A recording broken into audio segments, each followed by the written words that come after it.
Oke, assalamualaikum warahmatullahi wabarakatuh. Kali ini kita akan membahas gaya.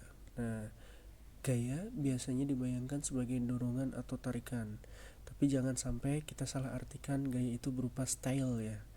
Jadi gaya di dalam fisika ini yaitu gaya yang biasanya kita sebut sebagai dorongan atau tarikan.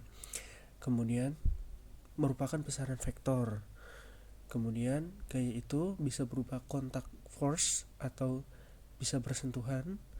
Kemudian bisa disebut sebagai felt force, juga tak bersentuhan. Nah, di sini ada dua, contact force, gaya yang bisa bersentuhan dan yang tidak bersentuhan. Contohnya gaya bersentuhan, contohnya berupa yang gambar A ini, tarikan ya. Seorang yang menarik pegas, ini berupa gaya juga. Ini ada gaya pegas. Kemudian yang B ini seseorang memberikan gaya berupa tarikan. Dan yang C, seseorang menendang memberikan gaya kepada bola ini. Kemudian gaya yang tak bersentuhan di sini contohnya ada gaya yang di ini adalah gaya gravitasi. Seperti di sini benda yang kecil tertarik oleh benda yang besar, contohnya pada gaya gravitasi antara bulan dan bumi ya. Gaya benda yang lebih kecil tertarik oleh benda yang lebih besar di sini. Kemudian berikutnya ada gaya antar dua muatan di sini. Nah, di sini ada gaya distrik, muatan negatif dan muatan positif. Muatan yang negatif di mana dia akan tertarik kepada muatan yang positif, dan muatan yang sama jenis dia akan saling tolak menolak. Kemudian gaya berikut yang tak bersentuhan yaitu gaya magnet. Di sini kita lihat ketika suatu besi didekatkan, kemudian didekatkan dengan magnet, maka si besi ini akan tertarik oleh si magnet ini ya. Nah, itu adalah gaya yang bersentuhan dan gaya yang tak bersentuhan. Kemudian ada suatu gaya fundamental di alam semesta ini. Di sini kita kategorikan sebagai yang pertama dari yang paling besar sampai yang kecil, yaitu gaya inti kuat, gaya elektromagnetik, gaya inti lemah, gaya gravitasi.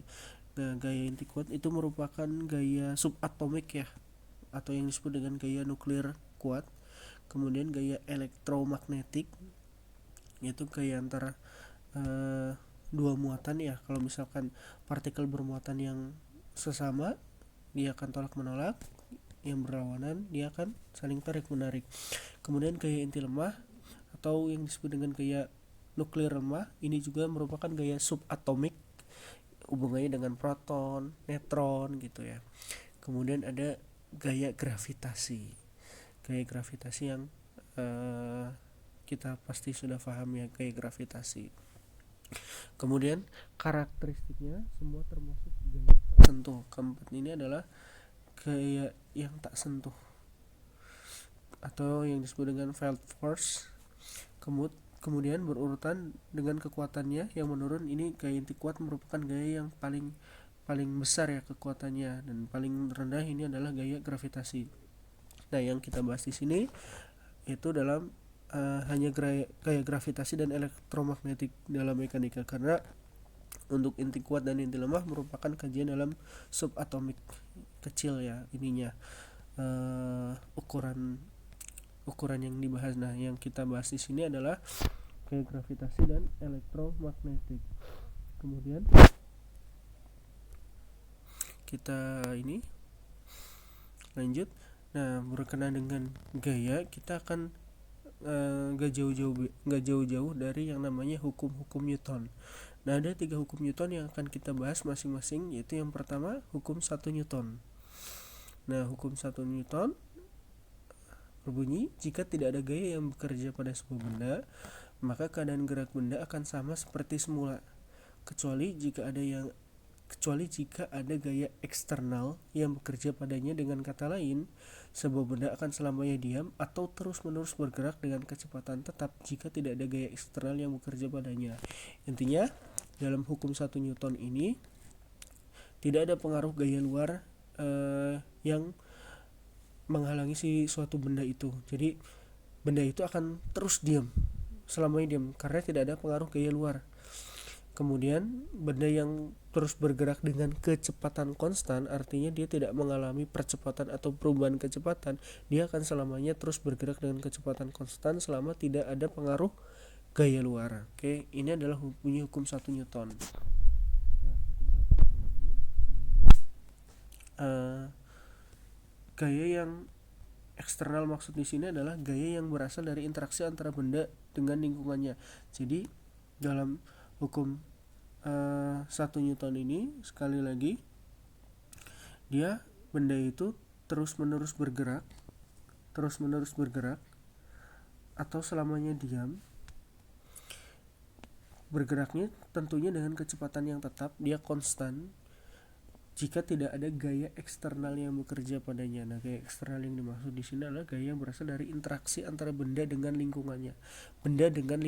Jadi misal ketika benda itu bergerak dengan kecepatan konstan atau benda itu diam, kita tidak memberikan suatu gaya dari gaya kepada benda itu sehingga benda itu bisa melakukan suatu perubahan kecepatan atau perubahan yang menyebabkan dia mengalami percepatan.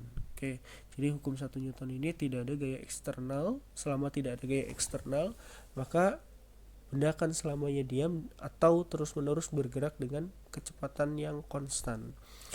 Kemudian pernyataan lain dari hukum 1 Newton, ketika tidak ada gaya eksternal yang bekerja pada benda, percepatan benda akan sama dengan 0. Artinya karena percepatan benda itu tidak ada, maka percepatan benda akan sama dengan 0. Kemudian inersia dan massa. Nah, ini masih kaitannya dengan hukum 1 Newton. Inersia adalah kecenderungan sebuah benda untuk mempertahankan keadaan geraknya semula. Jadi kalau misalkan kecenderungan sebuah benda itu untuk mempertahankan keadaan gerak semula, maka kita akan hubungkan dengan massa. Jadi massa ini adalah ukuran dari inersia, atau kita bisa mengatakan merupakan ukuran kemalasan suatu benda untuk mengubah keadaan geraknya karena pengaruh gaya. Jadi inersia itu adalah kecenderungan sebuah benda untuk mempertahankan. Nah, biasanya kalau misalkan analoginya, kalau kita misalkan mengangkat sebuah benda yang ringan itu lebih mudah, artinya si benda itu kurang mempertahankan gerak semulanya. Tapi ketika kita ingin membawa atau mengangkat suatu benda yang berat, seperti misalkan jeligen minyak, itu sangat berat misalkan, itu si jeligen minyak itu untuk mempertahankan keadaan geraknya itu lebih besar ya, karena pengaruh apa? Sekali lagi, karena di sini ada pengaruh massa. Jadi massa ini merupakan ukuran kemalasan suatu benda untuk mengubah keadaan geraknya karena pengaruh gaya. Tapi bukan berarti orang yang gendut itu kecenderungan kemalasannya lebih besar, bukan ya. Tapi di sini lebih ke benda ya, bukan manusia. Jadi massa itu adalah ukuran kemalasan suatu benda untuk mengubah keadaan geraknya karena pengaruh gaya. Oke. Kemudian massa itu merupakan kuantitas skalar ya. Jadi massa itu dia tidak punya arah. Kemudian untuk massa sendiri, satuan biasanya yang kita gunakan kilogram ya. Ada satuan CGS, USA dan UK ya. Kemudian contoh di sini, kalau kita lihat gambar di sini ada kereta nyasar ya. Inersia adalah kecenderungan sebuah benda untuk mempertahankan keadaan geraknya semula. Massa adalah sebuah ukuran dari inersia, yaitu ukuran kemalasan suatu benda untuk mengubah keadaan karena pengaruh gaya. Oke. Kemudian hukum 2 Newton.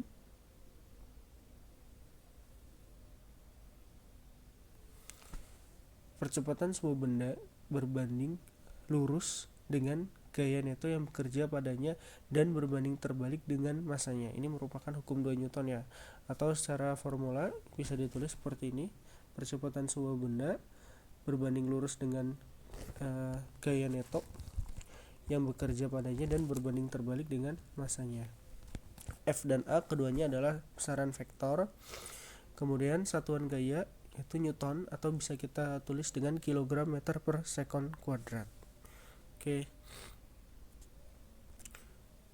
Nah, ini ada tes konsep. Silakan. Sebuah mobil melewati belokan dengan tetap mengubah laju. Apakah terdapat gaya Neto yang bekerja pada mobil tersebut ketika sedang melewati belokan meskipun sekali lagi tidak mengubah laju? Dia tidak mengubah laju, tapi dia mengalami melewati belokan. Nah, karena dia melakukan belokan meskipun dia tidak mengubah laju, tapi vektornya dia berubah. Jadi percepatan muncul itu karena adanya perubahan besarnya dan arah. Jadi yang berubah adalah arah. Maka dia tetap mengalami perubahan kecepatan karena dia berubah arah. Ya, ketika dia bergerak membelok itu artinya vektornya dia berubah ya. Jadi terdapat gaya Neto yang bekerja, iya dia mengalami gaya Neto karena dia mengalami perubahan vektornya. Sekali lagi gaya itu perubahan vektor ya. Kemudian hukum 2 Newton lagi, kesetimbangan. Sebuah benda yang diam atau bergerak dengan kecepatan konstan dikatakan ini masih hukum 1 Newton yang di sini. Sebuah benda yang diam atau bergerak dengan kecepatan konstan dikatakan berada dalam kesetimbangan. Nah, ini definisi kesetimbangan ya. Jika sebuah benda yang diam atau bergerak dengan kecepatan konstan dikatakan berada dalam kesetimbangan. Jadi keadaan kesetimbangan ini adalah ketika si benda itu diam atau bergerak dengan kecepatan konstan. Oke, sekali lagi kesetimbangan itu terjadi ketika sebuah benda diam atau bergerak dengan kecepatan konstan. Itu definisi dari kesetimbangan. Kemudian gaya Neto yang bekerja pada benda sama dengan 0. Kita lihat di sini. Gaya Neto yang bekerja pada benda sama dengan 0, artinya tidak ada gaya luar baik itu dorongan maupun tarikan dari luar ya. Maka kita bisa tulis sigma F sama dengan 0 baik dari sumbu X maupun di sumbu Y. Kemudian dalam proses kesetimbangan ini memudahkan bekerja dengan persamaan di atas dalam komponennya. Jadi ketika berada dalam posisi kesetimbangan, sekali lagi berada dalam posisi kesetimbangan, maka persamaan ini yang kita gunakan. Ketika setimbang tidak ada gaya dari luar, maka kita bisa gunakan sigma F sama dengan 0. Oke. Nah, soal kesetimbangan silahkan bisa dikerjakan sebagai tugas. Carilah tegangan pada kedua tali bila keduanya diberikan beban 100 Newton seperti pada gambaran. Silahkan cari tegangan tali untuk kasus ini. Oke. Hukum 3 Newton. Karena kalau hukum 3 Newton ini, jika dua benda berinteraksi, gaya F12 yang dikerjakan oleh benda 1 pada benda 2 adalah sama besar tetapi berlawanan arah dengan gaya F21 yang dikerjakan oleh benda 2 pada benda 1.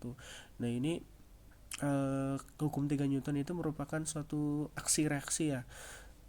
Si benda 1 memberikan aksi, maka benda 2 juga memberikan gaya reaksinya terhadap benda 1 yang memberikan gayanya dengan besar yang sama tetapi arahnya berlawanan. Sekali lagi sama besar tapi berlawanan arah. Itu hukum 3 Newton, aksi reaksi. Benda 1 memberikan aksi, maka benda 2 memberikan reaksi yang sama, besarnya sama besar tapi arahnya berlawanan. Oke. Kemudian contoh hukum 3 Newton di sini tinjauan tumbukan antara dua bola. Di sini F12 memberikan gaya, benda 1 memberikan gaya F21, benda 2 memberikan gaya F12. F12 dapat dinamakan sebagai gaya aksi. Ini gaya aksi.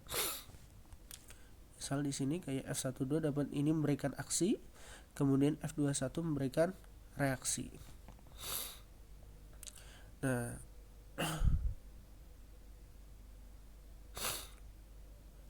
ini Pak kalau misalkan dibolak-balik boleh nggak misalkan F21 ini sebagai aksi, F21 silahkan, tidak masalah.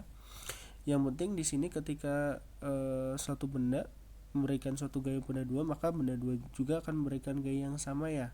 Besarnya sama, hanya arahnya berlawanan. Ini arahnya berlawanan ya, saling melawan ya. Nah, gaya aksi dan reaksi bekerja pada sebuah benda yang berbeda.